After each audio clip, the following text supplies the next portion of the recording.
Selamat datang di video kali ini. Jadi di video kali ini kita nggak bahas tentang pergerakan harga saham ya. Jadi kalau mau nonton pergerakan harga saham mungkin bisa ke channel sebelah. Toko ini tutup sesuai dengan thumbnailnya. Kita tutup karena ada COVID katanya. Jadi di video kali ini kita bahas tentang perasaan. Wih, keren ya. Bahas tentang perasaan kalau IHSG turun. Kita tahu bahwa di hari Kamis kemarin hanya karena berita Jakarta PSBB IHSG anjlok 5%. Tapi kalau misalnya kita kita pantengin ya, sebenarnya IHSG dari tanggal 31 Agustus itu sudah ada gejolak ya.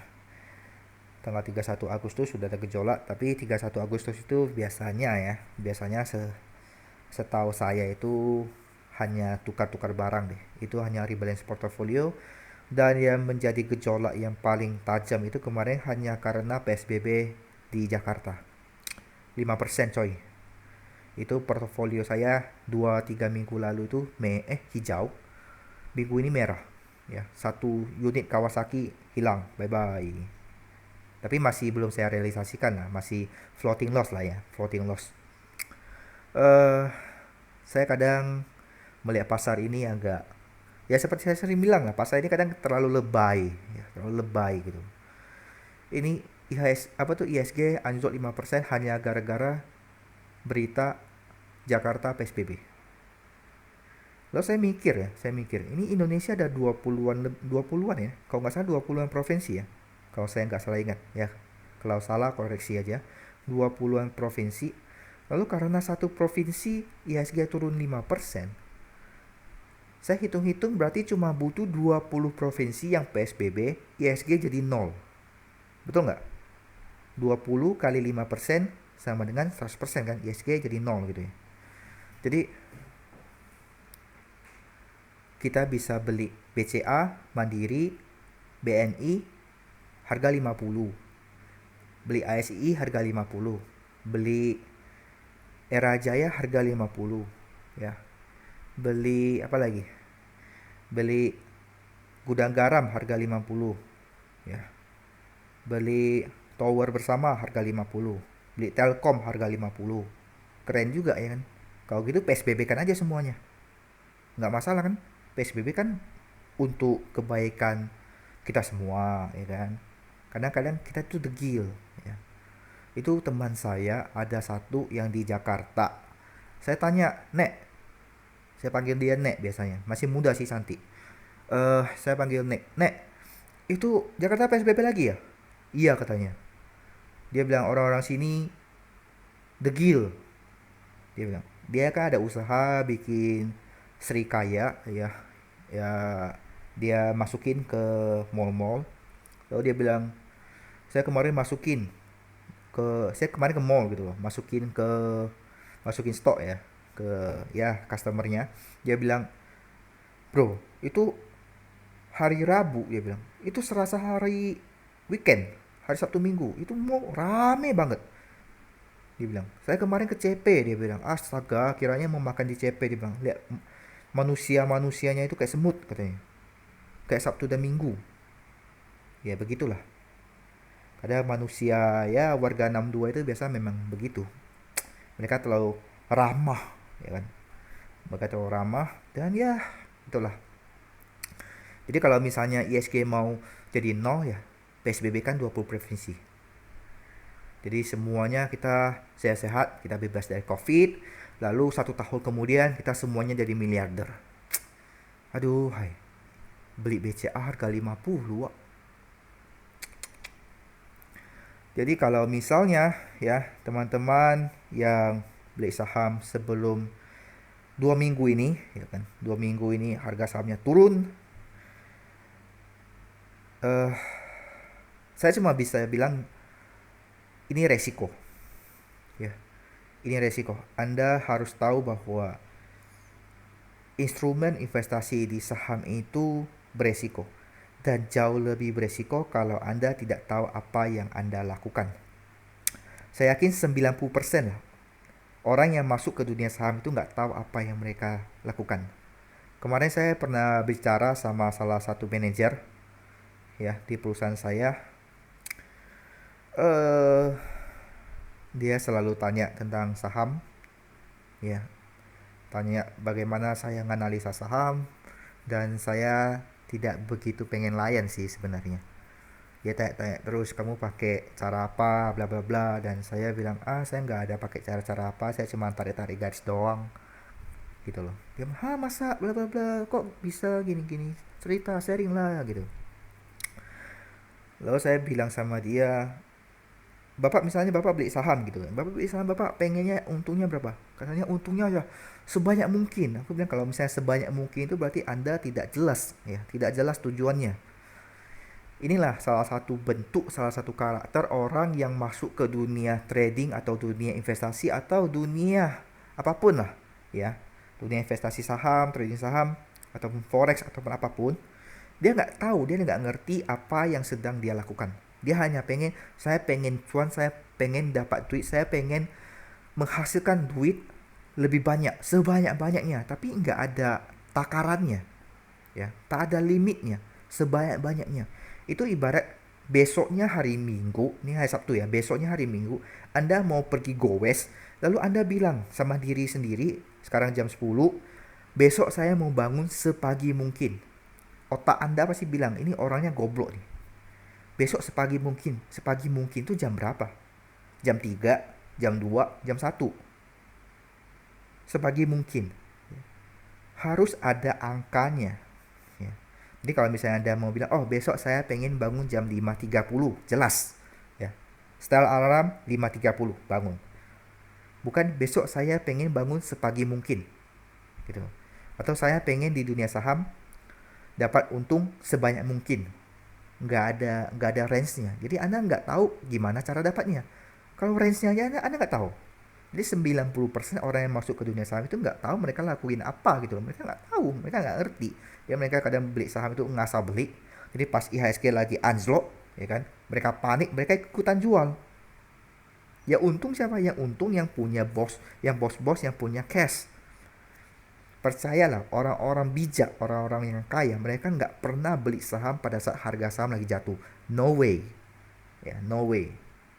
Mereka itu sangat-sangat pintar. Ya. Mereka beli saham pada saat harga sahamnya itu sudah nggak jatuh lagi. Sudah stabil. Dan di bawah. Itu ada pepatah, ya. Ada pepatah di dunia Wall Street, katanya don't catch the flying knife. Jadi maksudnya itu jangan menyambut pisau yang sedang jatuh. Itu tangan Anda akan terluka. Tunggu aja pisau itu semuanya sudah jatuh di lantai, baru Anda pungut, ya. Anda lihat mana pisau yang masih tajam. Anda pungut, Anda beli. Nanti jual di harga yang tinggi. Jadi kalau misalnya teman-teman sebelumnya sudah terlanjur jual saham pada saat harga IHSG lagi turun, ya mau bilang apa, ya kan? Jadi saya harapin ini pengalaman bagi Anda untuk bertumbuh, ya. Saya dulu juga kayak gitu, ya. Tapi saya sekarang nggak kayak gitu lagi. Dulu memang kayak gitu, awal-awal masuk kan saya udah lama. Jadi daya tekanan stres itu sudah kuat, jadi saya nggak panik. Dan saya tahu kenapa ISG turun ini, ya bukan karena hal-hal yang baru lah. Kecuali ya ada bom nuklir kan, ya itu beda. Tapi kan hanya PSBB kan sebelumnya sudah pernah. Ini cuma hanya lebay-lebaynya pasar doang kok. Jadi kalau bisa teman-teman sudah terlanjur jual, ya apa boleh buat, ya kan? Itu yang tadi seperti yang awalnya saya bilang itu resiko. Yaitu resiko, dan Anda harus belajar dari segala, ya, segala action, segala tindakan yang sudah Anda buat di jalan karir kalian ini di dunia saham ini. Jadi kalau misalnya kali ini Anda sudah stop loss, dan ya jadikan pengalaman lah, jadikan ini pelajaran. Nextnya jangan terlalu panik, ya. Nextnya jangan terlalu panik. Ini ibaratnya Anda buka warung, lalu tiba-tiba PSBB, ya kan, warungnya tutup. Nanti habis PSBB kan warungnya buka lagi, gitu loh. Jadi jangan terlalu panik. Tapi kalau ditanya apakah sekarang waktunya masuk, jangan dulu. Kan sudah saya pesan berkali-kali, jangan beli saham pas harga saham lagi turun. Kadang juga heran sama orang-orang itu, mereka itu kayaknya nggak senang sama duit yang mereka hasilkan gitu. Duit yang mereka hasilkan dengan jerih payah di dunia nyata, itu pas kalau misalnya masuk ke dunia saham, itu pola pikir mereka tentang duit mereka itu berbeda 180 derajat. Di dunia nyata itu mereka kayak mau traktir teman atau mau traktir tetangga martabak aja itu mikir itu 7 keliling tuh. Tapi kalau di dunia saham, pas duitnya itu di portofolio, di equity-nya mereka, itu mereka bilang, harga saham lagi turun, buy. Saatnya hari ini, buy. Gitu loh. Dalam waktu 3 detik udah klik, buy. Nggak mikir. Saya kadang heran gitu. Duit di dunia saham ini itu bukan duit jeripayanya dia. Santai aja lah, bro. Sis, slow aja. Jadi kalau misalnya IHSG, minggu lalu kan lagi turun. Ya, dan PSBB-nya itu Senin depan nih. Kita nggak tahu Senin ini PSBB, ya.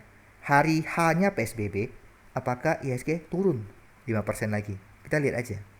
Jadi kalau misalnya seperti saya punya portofolio, dan karena daya tekanannya saya itu lebih beda ya, berbeda, jangan bilang lebih ya, lebih terlalu gimana, berbeda dengan orang lain. Jadi saham-saham saya masih hold dan saya tidak cut loss.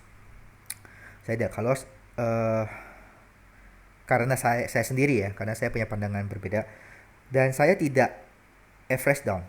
Ya, saya tidak average down.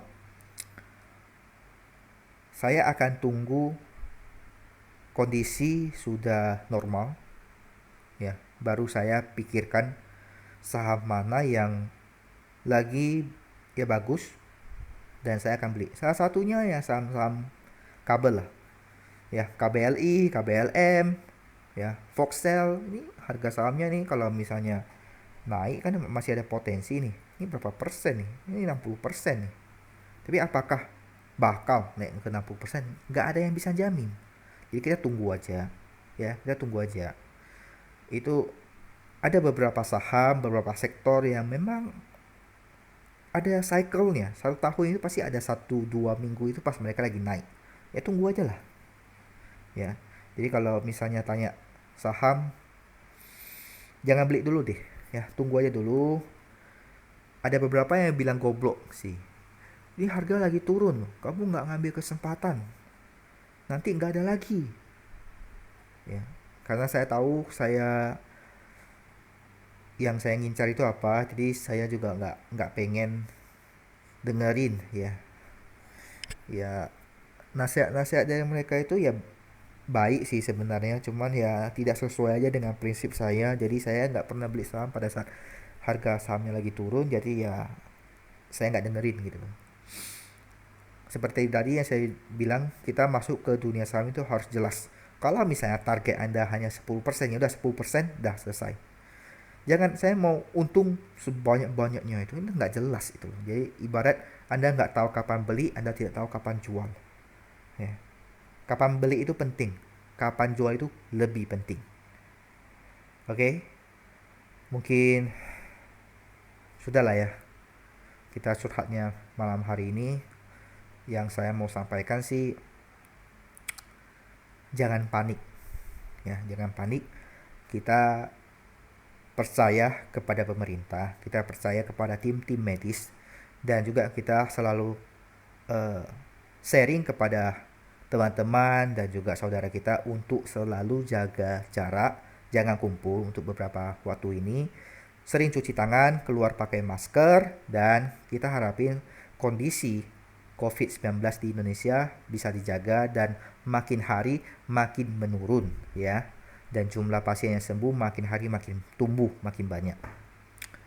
Mungkin sekian saya harapin video ini bisa jadi ya ibarat ada teman lah ya, dengerin untuk curhatnya saya hari ini. Kita ketemu lagi di video selanjutnya. Video selanjutnya entah kapan ya. Tunggulah. Nanti kalau ada saham-saham yang bagus pasti aku sharing. Dan semoga benar ya. Dan Anda dapat untung, saya juga senang. Walaupun saya nggak kebagian. Oke, bye-bye.